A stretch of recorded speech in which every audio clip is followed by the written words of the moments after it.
There are some things we never forget, not because we want to remember, but because they changed us. A white car that follows too slow. A man staring through the dorm room window in the dead of night. A masked stranger with a gun who nearly ended everything for $80. These stories aren't legends.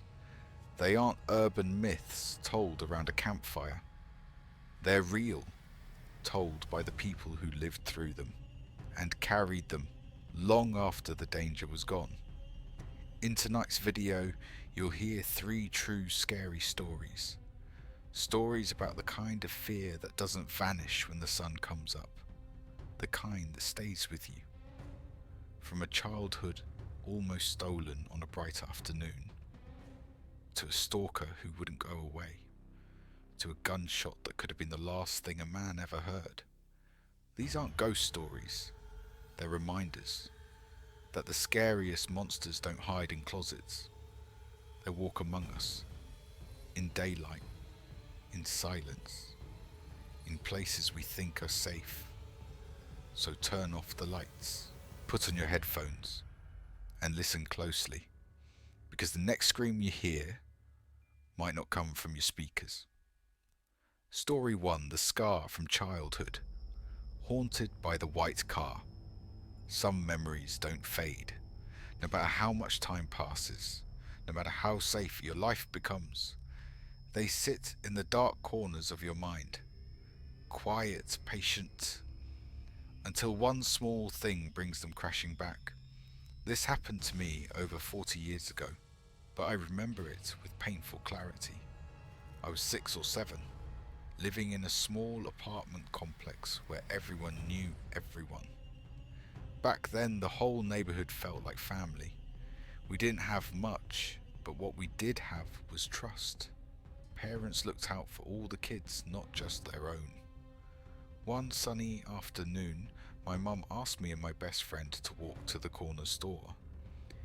It was a quick trip just to pick up a pack of cigarettes.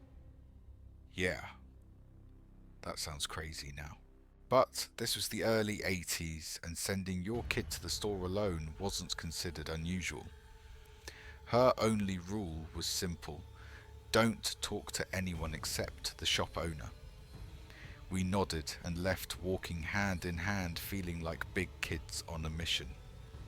We made it to the shop without a problem, bought what we were told, and of course picked out our favourite candy as a reward. We were just 2 little girls chatting about jelly beans and bubble gum, totally unaware that danger had already found us. Halfway home, a white car rolled up beside us, slow, deliberate. The window rolled down. A voice, male calm, too calm, called out, "Hey girls, what are you doing out here all alone?" We froze. Inside the car were 2 men. The driver was older, maybe in his 40s. The passenger, he was the one who really scared me. He leaned forward and stared straight at us, expressionless, like we were nothing more than objects. Then he spoke. He said they were looking for their lost dog, that it was small and friendly and loved little girls. He asked if we could help call for it, said its name was Candy, that if we called its name loud enough it would come to us.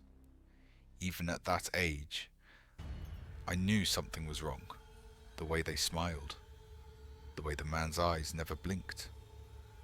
My friend gave me a look I'll never forget, wide-eyed, terrified. And then we ran. No hesitation, no second thoughts. But as we sprinted away, I felt something grab my wrist. Hard, cold. The man in the passenger seat had jumped out and caught me. He yanked me back with surprising strength, fingers digging into my skin. I screamed, loud, panicked. My friend screamed too and bolted toward our apartment complex. And then, like thunder, her dad appeared. We all called him Uncle Dennis. A tall man with a thick mustache and the kind of voice that could stop a crowd. He came running out of the building with a wooden bat in his hand. He didn't even hesitate, he was ready to swing. The man let go of me instantly and scrambled back into the white car. They peeled off tires, screeching, disappearing down the street. Uncle Dennis dropped the bat and wrapped his arms around me. I was crying, shaking, unable to speak, but I remember him whispering, "You're okay now. They're gone." That day changed everything. From then on, no kid was allowed to go out alone, not even to the mailbox. The adults in our complex became watchful, protective, suspicious of every unfamiliar car, every strange man. It's been over 4 decades since that afternoon. But to this day, if I see a white car slow down near me, my stomach knots, my breath catches. And that man's voice, he loves little girls. It echoes. It never left. I still can't stand being held too tightly. Still check behind me when I walk alone. And I've never, not once, let my own child go anywhere unsupervised. Because now I know monsters don't always hide in shadows. Sometimes they drive white sedans in broad daylight. If you've ever experienced something that left a scar, physical or emotional, you're not alone. Share your story in the comments, because talking about it helps others stay safe. And remember, sometimes the scariest stories aren't just stories, they're memories. Story 2, Dorm Room Terror, the face of a stalker. There are moments in life when you feel watched, when a presence lingers even if no one's around. And sometimes you're not being paranoid, you're being hunted. This story happened to me during my freshman year at a small arts college in Long Island, New York. The school was called Five Towns College. Not a big place, not a well-known one either. Just a small, quiet campus where most students were there to study music, film, or theatre. At first it felt like a dream, living on my own, new classes, new people. I was majoring in sound production and was excited to finally chase something I was passionate about. But within weeks that dream would rot into a nightmare. And it started with a guy named Jeremy.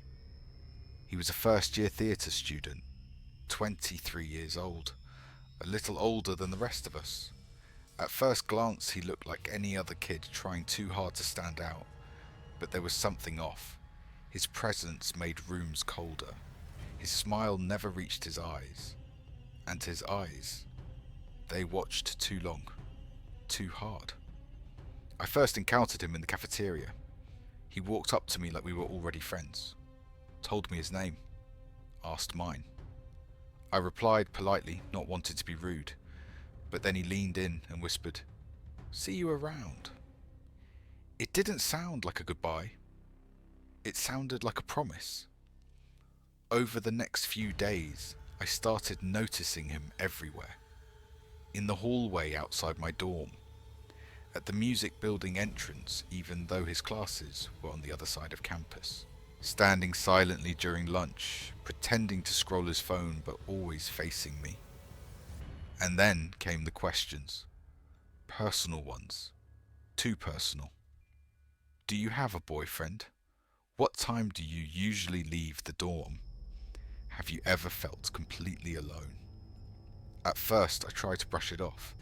I laughed awkwardly, avoided him when I could, but he was persistent. Every time I thought he got the message, he came back stronger. One day while I was in line at the food court, he showed up behind me. Close. Too close. He started talking again casually at first, then more forcefully. That's when another student stepped in. His name was Connor. He stood between us and told Jeremy to back off. That moment changed everything. Connor and I grew close. Eventually, he became my boyfriend. But Jeremy, he didn't take rejection well. He became obsessed, started leaving notes outside my dorm door. Weird poetic things like, "They don't understand us, but I do," or "You were meant to be seen by me." I told campus security, but they brushed it off, said he was just socially awkward, told me to let them know if anything serious happened. Then something did. One night, I was alone in my dorm finishing up an audio assignment. It was late, almost 1 a.m. Everyone else on my floor had either gone out or was asleep. I heard a tap, not on the door, on the window. I froze. My room was on the ground floor, but I had blinds covering the glass. Still, I could feel someone on the other side. Against my better judgment, I peeked through the curtain. It was Jeremy. He was standing outside in the dark, face pale, eyes wide, just staring at me expressionless.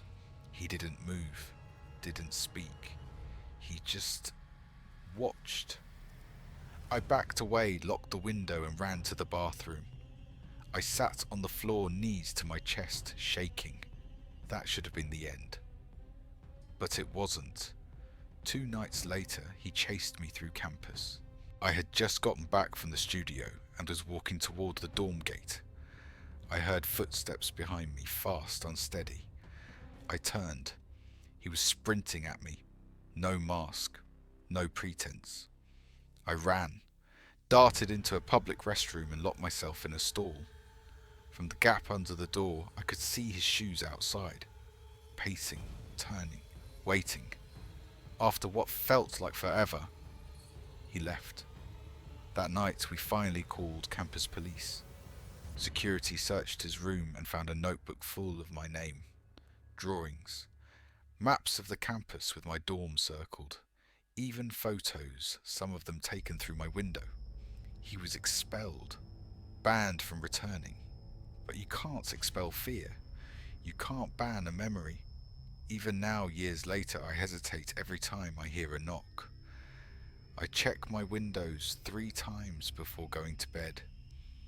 I keep my phone close and my blinds closed tighter than ever.